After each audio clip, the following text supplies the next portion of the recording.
Hello friends, स्वागत है आपका मनी ज्ञान हिंदी यूट्यूब चैनल में। आज हम लोग बात करेंगे एचडीएफसी के म्यूचुअल फंड को लेकर।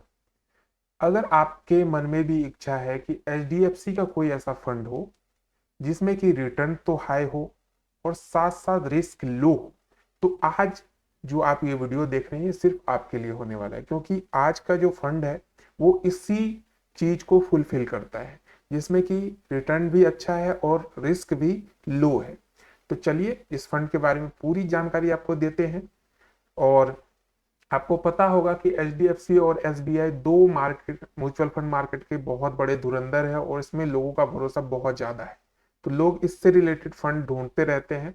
तो इसी श्रृंखला में एचडीएफसी का एक बहुत अच्छा फंड लेके आया हूं मैं, जो आपको बहुत अच्छा रिटर्न फ्यूचर में दे सकता है। तो चलिए इस वीडियो को आगे बढ़ाते हैं। और एक रिक्वेस्ट है, अगर आपने अभी तक हमारे चैनल को सब्सक्राइब नहीं किया, सब्सक्राइब तो कर लीजिए, साथ साथ बेल आइकन दबा दीजिए, जिससे कि आगे आने वाली सभी वीडियोज की जानकारी आपको मिल जाए। अब बताते हैं आपको कौन सा वो फंड है। देखिए, इस फंड का नाम है H D F C mid cap opportunity direct plan growth. अब ये जैसे फंड के नाम से ही पता चल रहा है कि ये मिड कैप फंड है, यानी कि मिडिल कैपिटल वाली जो कंपनियां हैं उनमें ये इन्वेस्ट करती है। अगर आप इस फंड में पैसे इन्वेस्ट करेंगे तो आपके पैसे मिडिल कैपिटल वाली जो कंपनियां हैं उनमें इन्वेस्ट होगी। तो अभी आपको बताएंगे किन किन कंपनियों में ये इन्वेस्ट होती है। तो मिडिल कैप वाले जो होते हैं कंपनियां, वो स्मॉल कैप जो कंपनियां हैं उनसे रिस्क फैक्टर में थोड़े से कम हो जाते हैं, मतलब इन कंपनियों में रिस्क थोड़ा कम होता है। तो इस कारण मैंने स्टार्टिंग में ही कहा था कि रिस्क थोड़ा कम है और रिटर्न अच्छा है। अब चलिए इसके ओवरऑल रिटर्न की बात करें। जैसा कि आप यहाँ देख रहे हैं, इसने अभी तक 5-7 सालों से ये फंड चल रहा है, ज्यादा ही टाइम हो चुका है। तो अभी तक इसने जो दिया है रिटर्न, वो दिया है 18.68% का। अब देख रहे हैं 7 सालों से अगर कोई 18-19% दे रहा है तो कितना अच्छा फंड हो सकता है। लास्ट के 5 सालों की बात करें तो 12.97%, और लास्ट के 3 सालों में 32.09%, लास्ट के 1 सालों में 12.17% का इसने रिटर्न दिया है। अब बात करते हैं इसमें कितना क्या आप इन्वेस्ट कर सकते हैं। तो जैसा कि आप यहाँ देख पा रहे हैं, मिनिमम अगर एसआईपी आप करवाना चाहते हैं तो मिनिमम अमाउंट 100 रुपए से आप कर सकते हैं। बहुत ही मिनिमम अमाउंट रखा गया है इसमें। किसी को भी कोई परेशानी नहीं होनी चाहिए 100 रुपए पर मंथ जमा करने में, मुझे जैसा लगता है। और अगर वन टाइम इन्वेस्टमेंट भी करना चाहते हैं तो 100 रुपए से आप इसमें कर सकते हैं। अब चलिए मैक्सिमम इन्वेस्टमेंट की बात करें तो इसका कोई लिमिट नहीं है। आपके पास जितने पैसे हैं, जितना भी आपकी क्षमता है, उसके अकॉर्डिंग आप इसमें इन्वेस्ट कर सकते हैं। अब यहाँ पे फंड साइज एक बार देख लेते हैं। फंड साइज 35,000 करोड़ से भी ज्यादा का फंड साइज हो चुका है। इससे साफ साफ दिखता है कि लोगों का भरोसा इस फंड पे बहुत अच्छा है और लोग इसमें पैसे इन्वेस्ट कर रहे हैं। अब बढ़ते हैं, जो होल्डिंग्स की बात की थी मैंने कि कहाँ कहाँ इसके पैसे लगते हैं, इन्वेस्ट होते हैं, उनमें आप देख लीजिए। जो टॉप के 5-6 कंपनियां हैं उनका मैं नाम ले रहा हूं जिसमें ये ज्यादा इन्वेस्ट करते हैं। पहला नाम आता है the Indian hotel company limited, दूसरा Cholamandalam investment and finance company limited, Hindustan aeronautics limited, Max health care institute limited और सुंदरम फास्टेनर्स लिमिटेड। ये टॉप की 5 कंपनियां जिनमें सबसे ज्यादा इन्वेस्ट इस फंड के द्वारा किया जाता है। अब चलिए कैलकुलेशन पे चलते हैं। कैलकुलेशन में हम यहाँ पे देखते हैं, हमने कहा था कि आपको रिटर्न ज्यादा मिलेगा और जो रिस्क है वो कम होगा। तो इसीलिए हमने कैलकुलेशन भी उसी बेसिस पे किया है कि कम से कम आप 2,000 रुपये पर मंथ का जमा करें, तब जल्दी से आपके 1 करोड़ का टारगेट जो है वो पूरा होगा। तो हमने क्या किया, 2,000 रुपये पर मंथ का इन्वेस्टमेंट लिया और रिटर्न देख रहे हैं हम लोग कि 6-7 सालों से 19% के समथिंग ये दे रहा है। तो हम लोग 18% को लेके ये चल रहे हैं। अब देखिए 5 सालों में अगर ये 18% देता रहेगा तो आप टोटल जमा कर पाएंगे 1,20,000। ठीक है, 5 सालों में 1,20,000, 2,000 के दर से आप हर मंथ अगर जमा करते तो 1,20,000 का इन्वेस्टमेंट होगा। रिटर्न आपको 18% के अकॉर्डिंग मिलेगा 75,316 रुपए, और टोटल वैल्यू हो जाएगी 1,95,316। तो अभी ये चीज देखने के बाद बहुत से लोग बोलेंगे बस 5 साल में 75,000 हमें मिला।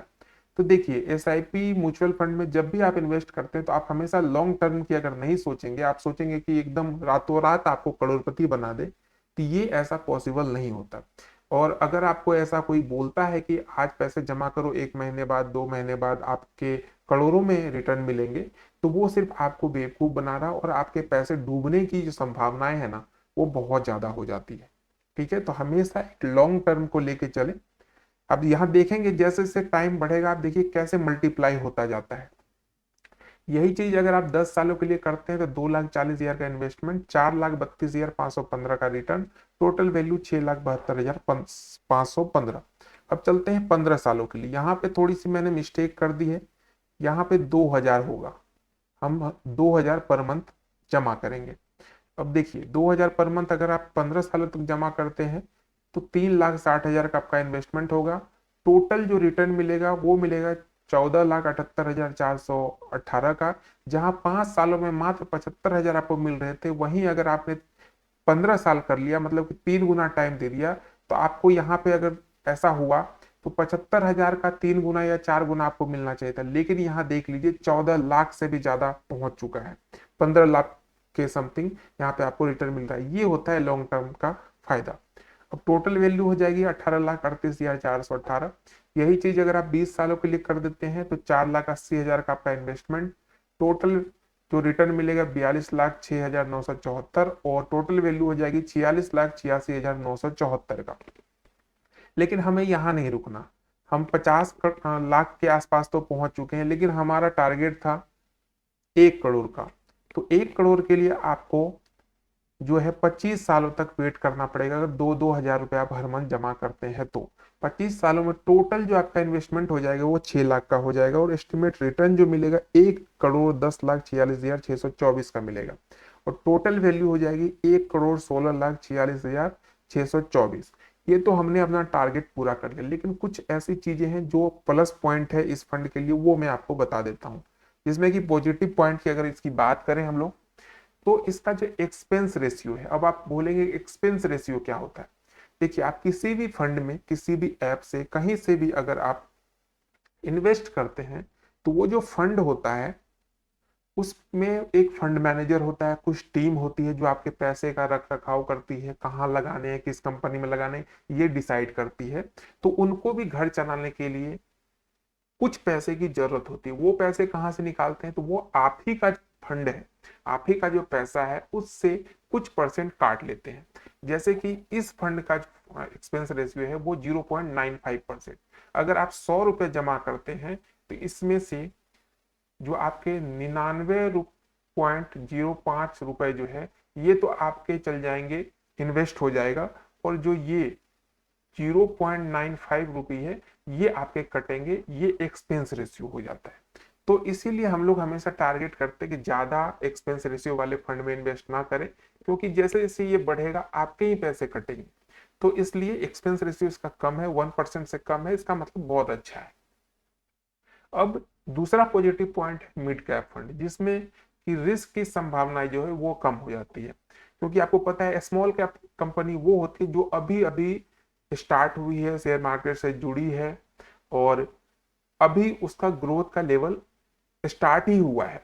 लेकिन मिड कैप ऐसी कंपनियां होती है जो बहुत हद तक ग्रोथ कर चुकी है, अब उसका जो ट्रैक रिकॉर्ड है वो एक मतलब सही डायरेक्शन में चलना स्टार्ट हो जाता है। मतलब 4 साल 5 साल पुरानी कंपनी, 10 साल पुरानी कंपनी, जो जिसका कि मार्केट कैपिटल अब बाकी जो स्टार्टअप है जो अभी अभी जुड़ी उनसे बेटर हो जाता है, और एक उनका जो ट्रैक है वो सही डायरेक्शन में चलना स्टार्ट हो जाता है। अब तीसरी कंपनी आती है लार्ज कैप, जो कि बहुत अच्छे से स्टेब्लिश है, जैसे रिलायंस हो गया, टाटा हो गया, ये सब लार्ज कैप में आती है। तो इनका तो मुकाबला ही नहीं है। लेकिन दिक्कत ये है कि इन सब कंपनियों में अगर आप इन्वेस्ट करते हैं तो इनका जो ग्रोथ है वो बहुत कम रहता है, क्योंकि ये ऑलरेडी बहुत ज्यादा ग्रोथ कर चुकी है। तो मिड कैप वाले में ग्रोथ भी ठीक ठाक है और आपको रिस्क फैक्टर भी कम है, इसलिए ये एक पॉजिटिव पॉइंट हो जाता है इस फंड के लिए। तो वीडियो कैसी लगी जरूर बताइएगा, और कुछ क्वेश्चन हो आपके दिमाग में, जहन में, तो हमें कमेंट जरूर कीजिएगा। मिलते हैं एक नई वीडियो में, तब तक के लिए चैनल को सब्सक्राइब, वीडियो को लाइक शेयर, और स्वस्थ रहें, मस्त रहें और इन्वेस्टमेंट करते रहें। जय हिंद।